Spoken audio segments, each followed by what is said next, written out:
Bonjour, chers frères et sœurs en Christ. Que la paix, la grâce et la miséricorde de notre Seigneur Jésus-Christ vous soient abondamment multipliées.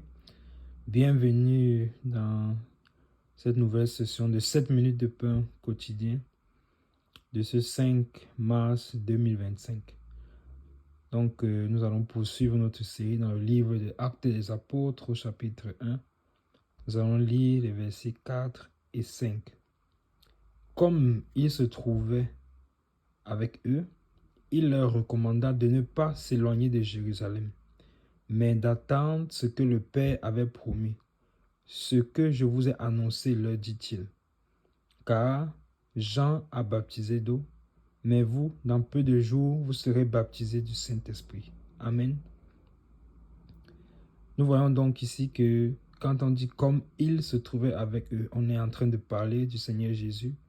Juste avant qu'il ne retourne vers le Père, il a donné des ordres aux apôtres, comme nous avons lu la dernière fois au verset 1. Au verset 1, nous avons vu que le verset 1 disait, le verset 2 disait, de Actes des Apôtres chapitre 1, jusqu'au jour où il fut enlevé aussi, après avoir donné ses ordres par le Saint-Esprit aux apôtres. Donc, nous sommes maintenant au verset 4 et voici donc l'un des ordres qu'il a donné. Il leur recommanda de ne pas s'éloigner de Jérusalem. Donc, le Seigneur Jésus-Christ a demandé à ses apôtres, c'est-à-dire aux disciples, de ne pas s'éloigner de Jérusalem. Maintenant, je vous pose la question. Qu'est-ce que tu fais lorsque tu reçois du Seigneur une instruction? Est-ce que tu obéis aux instructions du Seigneur ou bien tu fais à ta tête ou bien tu fais selon ce que tu as prévu? Souvenons-nous que nous avons vu, depuis que nous avons commencé au verset 1, nous avons vu que nous ne sommes pas par hasard sur la terre. Le Seigneur nous a établis sur la terre pour un but, pour accomplir sa volonté, tout comme lui-même, il avait un but quand il est venu sur la terre. Donc, quand le Seigneur donne une instruction, il faut toujours obéir à l'instruction du Seigneur. Et l'instruction ici, en fait, c'était de ne pas s'éloigner de Jérusalem. Qu'est-ce qu'est Jérusalem? Jérusalem, c'est la ville du grand roi. Jérusalem représente, c'est l'image du Seigneur, c'est l'image de l'Église, de l'épouse de Christ, du corps de Christ. Ne t'éloigne pas du corps de Christ. Ne t'éloigne pas de l'Église du Dieu vivant. Et quand je parle ici de l'Église du Dieu vivant, je ne suis pas en train de parler d'un bâtiment ou bien d'une assemblée avec un nom particulier. Je suis en train de parler de la maison spirituelle, du corps du Seigneur. Et le Seigneur demande de ne pas s'en éloigner. Donc, peu importe les situations que tu peux traverser, qu'elles soient difficiles, rappelle-toi toujours ces paroles. Ne t'éloigne pas de Jérusalem. Pourquoi ne pas t'éloigner? Parce qu'il y a une promesse. Parce qu'il y a une promesse qui est au bout, qui t'attend lorsque tu vas marcher dans l'obéissance. La promesse ici, c'était qu'ils ont reçu le Saint-Esprit, c'est-à-dire qu'ils ont reçu effectivement le gage de la vie éternelle. Donc, si tu ne t'éloignes pas de Jérusalem, si tu restes dans les portes de Jérusalem, effectivement, tu vas recevoir ce gage de la vie éternelle. Parce qu'il est question que l'épouse soit enlevée, l'épouse de Christ.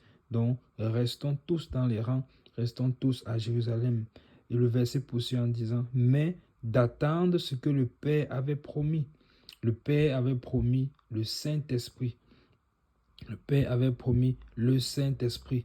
Le Père avait promis le Saint-Esprit.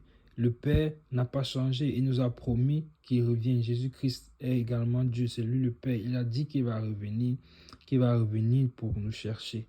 Et il a été fidèle parce qu'il a relâché le Saint-Esprit. C'est ce que nous verrons plus tard dans le livre des Actes des Apôtres, chapitre 2.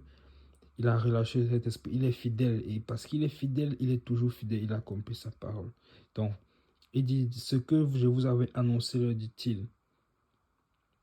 Et c'était donc du Saint-Esprit qu'il s'agissait, car Jean a rendu de lui ce témoignage. Jean a rendu de lui ce témoignage, lisons-le au verset 5, car Jean a baptisé d'eau, mais vous, dans peu de jours, vous serez baptisés du Saint-Esprit. Amen. C'est Jésus-Christ qui leur donne cette parole, qui leur fait cette promesse, que dans peu de jours, vous serez baptisés du Saint-Esprit. Parce que c'est lui-même qui baptise du Saint-Esprit. Et Jean l'avait déjà annoncé. Si nous lisons le livre de Luc au chapitre 3, le verset 15, il est écrit, comme le peuple était dans l'attente, et tous se demandaient en eux-mêmes si Jean n'était pas le Christ, il leur dit à tous, c'est le verset 16, il leur dit à tous, moi, je vous baptise d'eau, mais il vient celui qui est plus puissant que moi. Je ne suis pas digne de délier la couronne de ses souliers. Lui, il vous baptisera du Saint-Esprit et de feu. Amen. C'est Jésus-Christ qui baptise du Saint-Esprit. Donc, il a fait dans cette promesse ici que restez à Jérusalem, ne vous éloignez pas. Vous avez besoin du Saint-Esprit. Cette promesse arrive. Et effectivement, le Seigneur a relâché cette promesse, la promesse du Saint-Esprit. Donc, nous voyons aussi autre chose.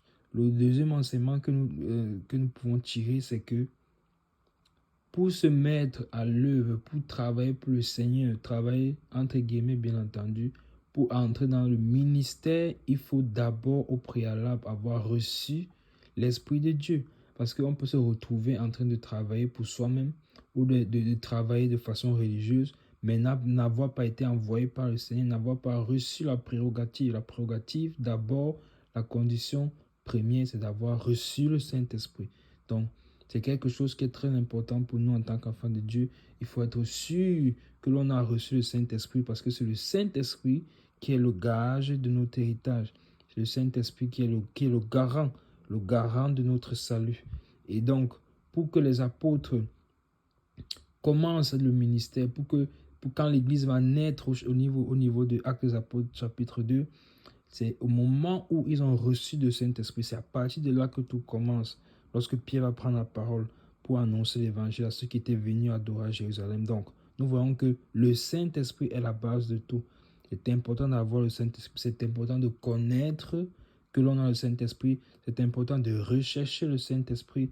Et c'est important de ne pas se mettre en mouvement, en action à pratiquer les œuvres sans avoir au préalable reçu la direction du Seigneur, sans avoir au préalable reçu le Saint-Esprit. Parce qu'effectivement, c'est le Saint-Esprit qui nous conduit dans toute la vérité. C'est lui qui nous guide, c'est lui qui nous conseille. C'est ce que Jésus-Christ a dit à ses disciples dans les évangiles. Donc, c'était le pain quotidien de ce jour. Si tu as des questions, tu peux écrire en commentaire. Si tu as reçu d'autres choses sur ces deux versets, tu peux également l'écrire pour que tous ensemble nous soyons édifiés. Que la grâce de Dieu soit sur vous. Shalom.